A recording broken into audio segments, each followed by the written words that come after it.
Oke kan, Assalamualaikum warahmatullahi wabarakatuh. Nah, alhamdulillah sekali saya bisa punya kesempatan untuk mereview sebuah mobil yang mungkin saat ini sedang ramai-ramainya ya jadi perbincangan, itu sebuah mobil Toyota Rise. Nah, walaupun ini bukan versi yang TSS dan ini versi yang GR dan sedikit di bawah dari versi tertinggi, tapi setidaknya mengobati rasa penasaran saya akan sebuah mobil yang mungkin saat ini sedang ramai diperbincangkan, di mana mobil ini hadir di negara kita dengan fitur yang cukup atraktif dan cukup lengkap, tapi dengan harga yang mungkin masih relevan dan cukup terjangkau. Oke, pada tahun 2020 sendiri mobil Toyota Rise ini merupakan salah satu mobil yang termasuk kedua terlaris yang paling laku di negara Jepang. Nah, saat ini hadir di negara Indonesia dan mungkin akan menjadi salah satu mobil yang bisa jadi mobil sejuta umat di negara Indonesia. Kenapa? Karena dari segi harga yang cukup kompetitif, fitur yang berlimpah, itu menjadikan salah satu keunggulan dari mobil ini dibandingkan dengan rival-rivalnya. Walaupun masih ada sedikit kekurangan, yang mungkin itu wajar ya, dengan harga yang masih realistis dan terjangkau, tapi dengan fitur-fitur keselamatan dan fasilitas mobil terkini yang cukup sebanding dengan mobil yang di atasnya. Oke, kita mulai dari depan. Seperti apa tampilan Toyota Race, dan pada saat ini kita akan mereview Toyota Race tipe GR, bukan tipe yang TSS. Oke, mobil Toyota Race ini merupakan salah satu mobil yang dikeluarkan oleh Toyota, yang mana mobil ini salah satu dari sekian banyak mobil hasil kerjasama antara Toyota dan Daihatsu, di mana untuk Daihatsu sendiri mengeluarkan dengan tipe Daihatsu Roxy, dan untuk Toyota dengan nama Toyota Rise. Adapun mobil ini didesain oleh Daihatsu Global Architecture. Oke, kita mulai dari depan. Toyota Rise sendiri hadir dengan tampilan depan yang cukup atraktif ya, dan cukup menarik. Dan bagi Anda yang memang kurang menyukai aksen chrome, mungkin Toyota Rise ini bisa jadi pilihan. Oke, dari mulai depan kita lihat. Nah, untuk sennya sendiri dia menggunakan jenis lampu sen yang dapat bergerak. Jadi, ini berbeda dengan Daihatsu Roxy, saudara kembarannya. Oke, adapun untuk lampu utamanya dia sudah LED ya, dan lampu sen tadi sudah LED, serta untuk DRL LED. Adapun untuk lampu kabut ataupun fog lamp dia masih menggunakan bola biasa, dan dari tampilan depan cukup atraktif seperti ini. Oke rekan-rekan, untuk mesinnya sendiri Toyota Rise ini hadir dengan dua varian mesin, yaitu 1000 cc dan 1200 cc. Nah, untuk yang hadir di depan kita merupakan varian 1000 cc 3 silinder dengan turbo. Mobil ini kalau lihat dari engine bay-nya memang dirasakan cukup padat ya, tidak terlalu kosong. Kenapa? Karena dia bergerak roda depan, sehingga mesin, gearbox itu semuanya ada di depan. Jadi berbeda dengan kalau kita lihat dari engine bay misalkan yang sama-sama 1000 cc ada Xenia, itu jauh sekali itu ya, terlihat ataupun terasa kosong. Ini terasa cukup lumayan padat, tidak terlalu yang kosong. Dan di bagian cover dari mesin pun memang tidak diaplikasikan cover mesin ya, mungkin salah satunya tujuannya untuk mempermudah proses pembuangan panas, karena mobil ini kan diaplikasikan turbo, sehingga kemungkinan besar orang akan sering menggunakan mobil dengan RPM yang cukup tinggi. Nah, salah satunya untuk meminimalisir panas yang terlalu berlebih, maka cover penutup mesin pun itu tidak diaplikasikan. Itu sekali lagi hanya pendapat saya ya. Dan yang kedua, pendapat saya terkait mesin mobil Toyota Rise ini, karena dia sudah mengaplikasikan turbo sejak lahir, maka biasanya mobil-mobil yang diaplikasikan turbo itu didesain daya tahannya lebih kuat ya dibandingkan mobil-mobil yang non turbo. Sekarang kita lanjut ke sektor samping. Oke, di bagian atas fender sudah tersedia emblem turbo, yang ini mungkin memberikan kesan tegas bahwa mobil ini sejatinya sudah dilengkapi dengan sistem turbo. Jadi mobil ini hadir dengan variasi warna ataupun two-tone ya, dimana bagian atap dan bagian bawah itu memiliki warna yang berbeda, dan banyakkan bagian atapnya itu berwarna hitam, yang biasanya senada dengan warna pada spion. Dan spion sendiri sudah dilengkapi dengan LED. Karena ini bukan varian TSS, jadi tidak ada kamera pada spion. Nah, sehingga tapi entah apakah ini ada blind spot warning, tidak tahu untuk yang versi GR ini, atau hanya pada tipe yang TSS saja yang ada fitur blind spot warning, yang mungkin bisa memberikan informasi ketika ada objek ataupun ada kendaraan yang di luar objek dari spion. Itu cukup membantu juga ya. Nah, kalau tidak salah untuk yang TSS itu nanti ada indikator menyala di spion ya, memberikan informasi pada kita bahwa ada objek di belakang kita yang ataupun di samping kita yang di luar dari pandangan kita pada kaca spion. Itu sangat membantu sekali pada saat kita berjalan di kemacetan ataupun di keramaian lalu lintas. Ya, untuk roda depan sudah dilengkapi juga dengan rem tipe disc brake, dan untuk bagian belakang ataupun roda belakang masih menggunakan sistem pengereman menggunakan trombol. Nah, untuk bagian depan menggunakan suspensi tipe McPherson, dan untuk bagian belakang menggunakan tipe torsion beam. Tapi dari beberapa hasil reviewer yang sudah mengetes mobil ini dirasakan kestabilan cukup ya, dan Om Ridwan Hanif mungkin mencoba di Sentul di mana dia bisa mendapatkan top speed sekitar 160 km per jam ya, dengan kondisi mobil dari Toyota Rise yang memang masih standar. Itu mungkin cukup bagus ya untuk mobil di kelas 1000 cc ya, yang masih standar itu dan dipakai langsung di sirkuit. Oke, salah satu fitur tambahan dari mobil ini khususnya pada sistem pengereman sudah dilengkapi pula dengan suatu sensor yang akan mendeteksi apabila kondisi rem kita sudah overheat. Jadi kita jangan takut misalkan pada saat kita mengendari mobil matic berada di budunan ataupun di turunan dan rem kita sudah overheat. Ya, biasanya sering terjadi mobil-mobil matic mengalami rem yang terbakar. Nah, mobil ini sudah dilengkapi dengan suatu sensor yang akan mendeteksi apabila kondisi rem kita sudah overheat.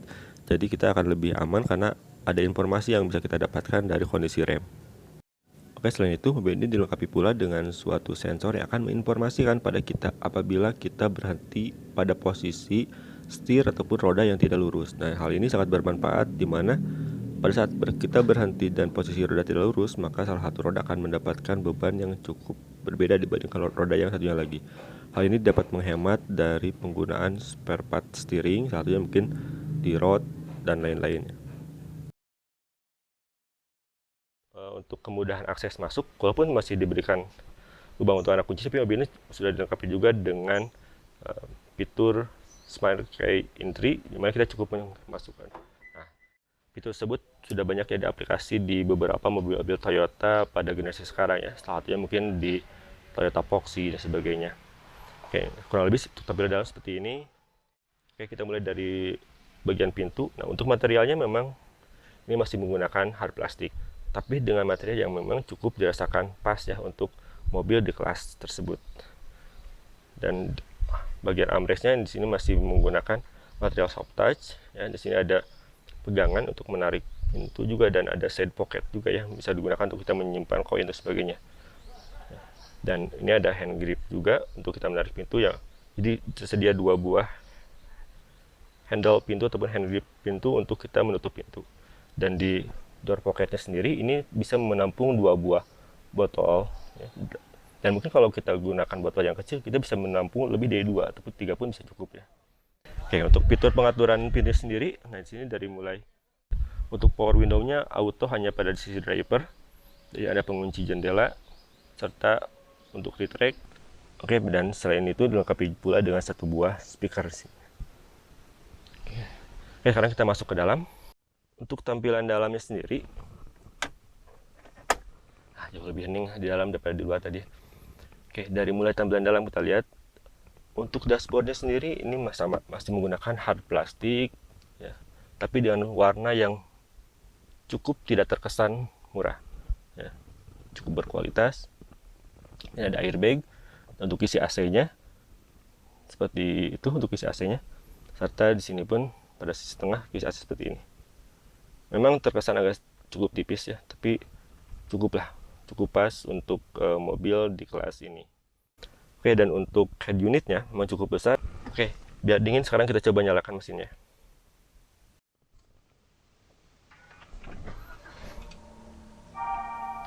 Oke, nah ini kurang lebih tampilan pada saat awal kita nyalakan. Oke, kita matikan dulu. Nah, oke, untuk tampilan dari speedometer seperti ini ya. Dan ini bisa kita atur walaupun tampilan ini tidak bisa kita atur pada saat kita sedang berjalan.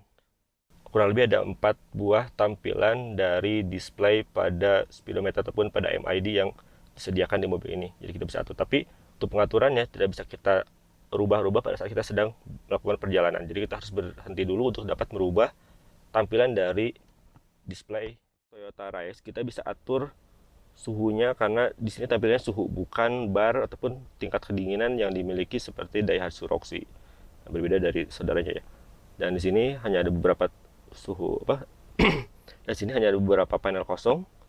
Nah, sayangnya mobil ini memang belum dilengkapi juga dengan pengaturan arah semburan. Jadi kita hanya bisa mengatur semburan itu, ataupun hanya mendapatkan semburan itu hanya dari atas saja. Tidak ada untuk ke kaki gitu kan, dan sebagainya. Dan tidak ada depogger untuk belakang. Setelah di depan pun tidak ada, biasanya kan ada kisi-kisi untuk mencegah terjadinya pengembunan pada kaca ya. Ini tidak ada.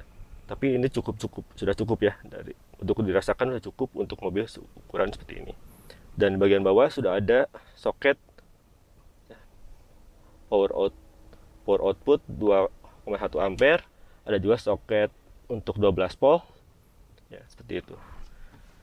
Dan ini dilengkapi pula dengan fitur-fitur, memang untuk yang non tipe TSS ini belum dilengkapi dengan fitur adaptive cruise control ya, karena dia belum ada sensor radar di sini. Berbeda dengan bagian yang TSS, dia ada sensor radar di sini, dan kalau ini tidak ada. Tapi sama, walaupun non TSS, dia sudah dilengkapi juga dengan informasi keamanan berupa pengingat penggunaan seat belt pada sisi belakang juga. Seperti itu. Dan untuk transmisinya, dia CVT tapi di CVT, sehingga dilengkapi juga dengan gear yang mana nanti kita bisa gunakan, operasikan untuk pengaturan ke mode manual. Oke. Dan dilengkapi pula dengan pedal shift ya, jadi shifting di sini untuk menurunkan, dan sebelah kanan untuk menaikkan, serta untuk telepon sebelah kanan, dan untuk audio ya kita sebelah kiri aturan. Oke. Dan untuk wipernya ini sudah ada intermittennya, dan untuk lampu seperti ini ya, ada autonya juga untuk lampunya. Dan sebelah kanan sini ada untuk stability control. Dan sini ada pula, nah ini yang menarik nih. Jadi mobil ini walaupun tidak dilengkapi dengan cool box, tapi dia sudah dilengkapi juga dengan tempat penyimpanan botol yang posisinya memang menghadap ke kisi AC. Sehingga ketika kita menyimpan minuman pada tempat botol ini, maka secara tidak langsung minuman kita pun akan terdinginkan. Walaupun kalau kita menyimpan kopi yang panas mungkin bisa menjadi dingin. Pada sisi pilar A sudah tersedia tweeter. Sini ya. Oke, lanjut ke bagian atas. Nah, di sini dia sudah dilengkapi pula dengan hand grip tipe T-Track, tapi belum dilengkapi dengan hook. Dan untuk bagian sun visornya sudah dilengkapi dengan kaca, tapi tidak dilengkapi dengan lampu ya. Oke. Dan bagian atas ini ada pengaturan lampu baca ya, serta untuk auto ketika pintu terbuka. Nah itu ya. Oke. Dan pada sisi pengemudi atau driver ini sama dilengkapi juga dengan kaca, tapi tidak dilengkapi lampu dan tidak ada card holder. Oke, bagian sini ada storage penyimpanan terbuka yang sudah dilengkapi dengan lampu. Dan untuk bagian tengah ada juga untuk penyimpanan untuk HP, tapi dengan posisi yang diberdirikan ya, masih diberdirikan ataupun dimiringkan seperti ini. Untuk handbrake-nya, dan untuk handbrake-nya masih sistem manual, belum electric handbrake. Dan di sebelah sini ada penyimpanan juga, storage juga. Pada sisi penumpang pun lah kiri ada storage penyimpanan juga sebelah sini. Jadi pada sisi kiri kanan ada storage penyimpanan. Dan untuk lacinya kita lihat seperti ini ya, cukup lumayan, walaupun dia tidak soft opening. Sama dengan penyimpanan botol juga pada sisi penumpang, dan storage penyimpanan yang sama juga baik pada sisi penumpang maupun pada sisi driver ya. Bisa menampung 2 buah botol, dan mungkin kalaupun botol kecil bisa lebih dari 2, bisa 3. Oke, saja. Oke, untuk baris pertama kita lanjut, dan di sini pun kita sedia sebuah armrest yang memang dirasakan cukup lumayan ya. Kalau untuk ukuran saya cukup lumayan. masih bisa proper nyangga lengan saya, walaupun bentuknya agak sedikit unik karena mungkin menyesuaikan dengan kebutuhan dari handbrake. Jadi ini sedikit bentuknya agak menyesuaikan. Oke, seperti itu. Dan untuk setir sebelum dilengkapi teleskopik, tapi hanya tilt steering saja. Oke, seperti itu ya. Oke, sekarang kita lanjut ke bagian kedua. Oke, untuk baris kedua, dia materialnya memang tidak ada material yang soft touch, semuanya hard plastik. Dan sini ada satu buah storage penyimpanan ataupun storage untuk botol ya. Dan ada satu buah speaker. Mobil ini dilengkapi pula dengan iSopic ya. Oke, jadi mobil ini selalu dilengkapi dengan fitur iSopic. Jadi bagi Anda yang memiliki balita dan senang menempatkan balita di baris kedua seperti ini terpisah, ada iSopic pada sisi kursi kiri dan kanan pada baris kedua. Dan untuk formasinya sendiri, baris kedua ini formasinya dia 60-40, dan mobil ini bisa menampung 3 penumpang pada baris kedua, dan dilengkapi pula dengan pada semua sisinya itu ada headrest. Jadi biasanya penumpang tengah tidak dianaktirikan, biasanya kan penumpang tengah tidak dapat headrest, ini diberikan headrest. Oke, seperti itu. Dan di bagian tengah pun ada lampu baca, dan untuk hand gripnya masih sama saja sistem retract tapi tidak dilengkapi dengan hook. Kita kurang lebih kalau lihat dari informasi, mobil ini dilengkapi kurang lebih dengan 8 airbag ya. Oke, sip. Oke, untuk bagian atas dilengkapi juga dengan shark fin antena, dan untuk bagasinya, ini versi yang GR Sport. Dan untuk kita lihat bagasinya, oke, memang tidak dilengkapi dengan power backdoor, tapi cukup ringan dan si bagasinya cukup membantu sekali saat membuka. Jadi kita tidak perlu membuka dengan menggunakan tenaga yang cukup besar.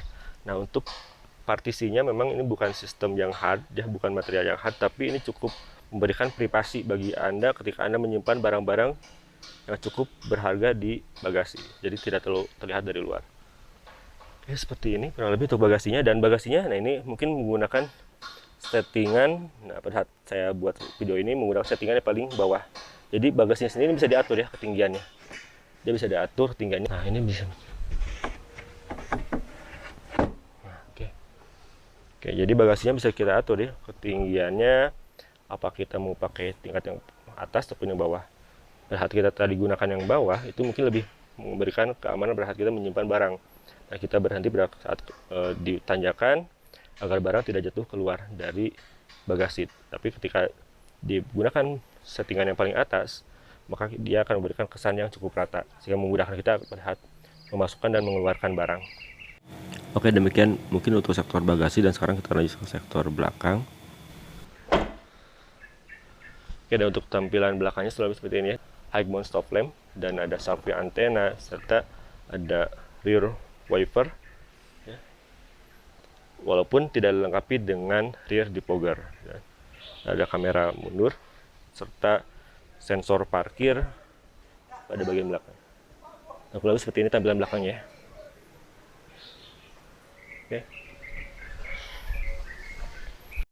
Oke, demikian yang dapat saya sampaikan terkait mobil Toyota Rise ini, dan bagi Anda yang berminat silahkan bisa langsung datangi dealer Budidaya Motor Garut. Oke, terima kasih. Wassalamualaikum warahmatullahi wabarakatuh.